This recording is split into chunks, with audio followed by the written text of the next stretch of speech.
जय हिंद दोस्तों। आपका घर पर जो पेंटर पेंट करने के लिए आता है ना दोस्त, वो आपको कहाँ धोखा देता है, इस चीज को आपको समझना होगा। जाहिर सी बात है दोस्तों, अगर आप लोग अपने घर पर वॉल पेंट करेंगे, पेंटिंग करेंगे, तो आपका भी एक बजट का हिसाब है कि इतना पैसा का हमें पेंट करना है। लेकिन आपने इतना पैसा खर्चा कर दिया अपने घर पर पेंट करने के बाद जब पता चला आपको कि पेंटर इस चीज को गड़बड़ी किया है, इस चीज को खराब किया है, तभी दोस्त हमें एहसास हो जाता है पूरी तरह से कि पहले से अगर हम लोग अलर्ट रहता तो पेंटर एक गलती कभी नहीं करता। तो आखिर वो 5 गलती क्या है? जनरली दोस्तों, जो पेंटर होता है हमारी घर पर 5 गलती को दोहराता है। और वो 5 गलती क्या है दोस्तों, आज इस वीडियो से डिटेल से एक्सप्लेन करेंगे। और दोस्तों, अगर अंत में आपको वीडियो अच्छा लगेगा तो एक लाइक करके जाना। पता है क्यों? क्योंकि आपकी एक लाइक से ये वीडियो जो है और दोस्तों लोगों तक पहुंचेगा। तो शुरुआत करेंगे दोस्तों। सबसे पहले जो ये गलती आपका ही है दोस्तों, ये गलती यही है कि जब भी पेंट करे, जो आपका घर पर पेंटर पेंट करने के लिए आएगा, वो क्या वाकई में वो एक अच्छा प्रोफेशनल पेंटर है, या फिर पेंटर जो है उसका पेंट करने का जरा सा भी तजुर्बा नहीं है, किसी भी तरह से रोलर को चलाना सीख लिया और अपने आप को पेंटर कहता है। इस झांसे पर मत आइए बिल्कुल भी। जो भी पेंटर आपका घर पर पेंट करने के लिए आएगा, सबसे पहले उससे पूछिए कि आपने लास्ट में मतलब शेष में आपने कहां पेंट किया था। तो आप उसका साथ जाइए, उसका घर पर जाके देखिए उसका पेंट में फिनिशिंग कैसा लाया है पेंटर ने। दूसरी बात, अगर आपका पास कोई पेंटर का अता पता नहीं है तो आप लोग सीधे चले जाइए, आप जिस कंपनी का पेंट खरीदने के लिए जाएंगे डीलर के पास। डीलर को पूछिए कि भाई साहब किसी भी पेंटर का हमें नंबर दीजिए जो आपका जान पहचान का हो, अच्छा हो। फिर आप उस पेंटर से, जहां वो पेंटर काम किया था, उसका घर पर जाइए, देखिए और एक अच्छा प्रोफेशनल पेंटर चुनिए। अब ये तो था हमारा पेंटर का फंडा। अब पहला नंबर का गलती पुट्टी से शुरू करेंगे।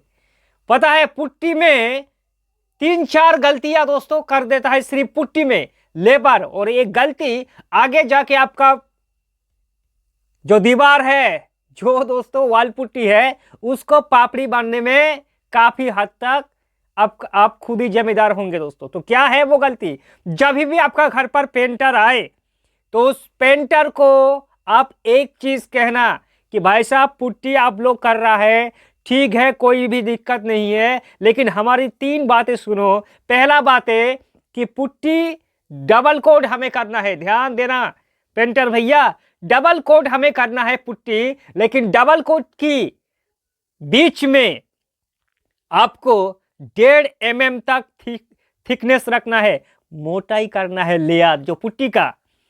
जो अनप्रोफेशनल पेंटर क्या कर रहे हैं दोस्तों, घैस ऐसे करके किसी भी तरह से जो दीवार है प्लास्टर का, उसमें भैया पुट्टी का लेयर बहुत ज्यादा मोटा कर देता है, और इसके कारण आपका जो पुट्टी है वो पापड़ी बन जाता है, या फिर हेयर क्रैक्स आना शुरू हो जाता है दोस्तों। याद रखना, 1.5 mm से ज्यादा अगर आप लोग पुट्टी का लेयर करेंगे तो आपका पुट्टी 100% दोस्तों उस पर क्रैक्स आने का चांसेस हो जाएगा। 1 नंबर गलती, इस गलती को सुधार लेना कि भैया 1.5 mm तक ठीक से रखना।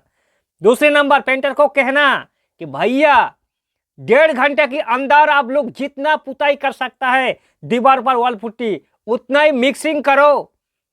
ऐसा नहीं कि आपने इतना ज्यादा वॉल पुट्टी मिक्सिंग कर दिया और इधर बीड़ी पी रहा है, इधर गुटखा पी रहा है, लेबर में आपस में बात कर रहा है, और 3 घंटा बीत जाने के बाद भी उसी पुट्टी को फिर से दोहरा के दीवारों पर पुताई कर रहा है। दोस्त मैं आपको बता दूं कि वॉल पुट्टी मिक्सिंग हो जाने के बाद उसका जो पावर है, उसका जो क्षमता है, धीरे धीरे कम होना स्टार्ट हो जाता है दोस्तों। क्योंकि मैं खुद एक पेंटर हूं और मुझे अच्छी तरह से मालूम है कि पुट्टी का जो पकड़ है वो कहां तक है दोस्तों।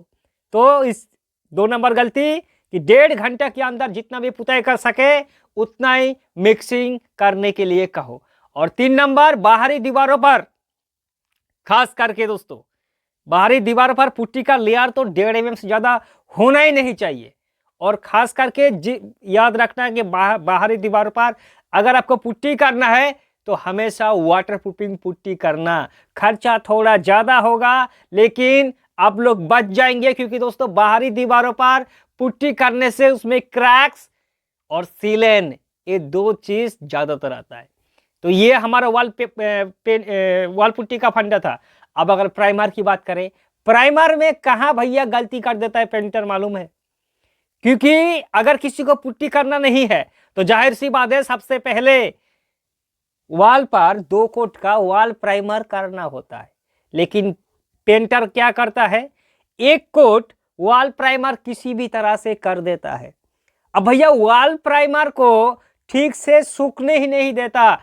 6 घंटा कम से कम वॉल प्राइमर को सुखाना है, फिर डबल कोट का लेयर करना है। क्या करता है, 1 कोट जैसे ही खलास हो गया, अब आधा घंटा 1 घंटा ना जाते जाते दोस्तों उसमें डबल कोट स्टार्ट कर दिया। भैया बिल्कुल भी गलत है, कंपनी का गाइडलाइंस का खिलाफ है दोस्त। प्रॉपर तरीका से 6 घंटे बीत जाने के बाद जब आप लोग डबल कोट का वॉल प्राइमर करेंगे उसमें जितना आपको फिनिशिंग मिलेगा 1 से 1.5 घंटा बाद डबल कोट करने से वो फिनिशिंग दोस्त आपको कभी भी नहीं मिलेगा।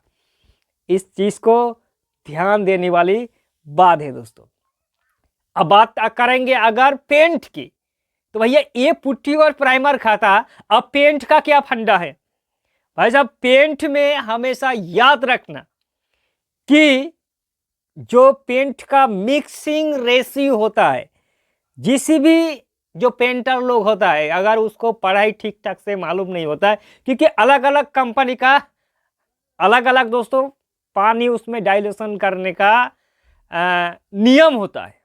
अब भैया हमने बर्जर पेंट एक को किया है, उसमें 600 ml पानी मिलाना था, लेकिन हम उसी दिमाग को अपनी माइंड पर सेट कर दिया कि पेंट में 600 ml पानी मिलाया जाता है। भाई हर एक पेंट का अलग अलग प्रोसेस होता है, हर एक जो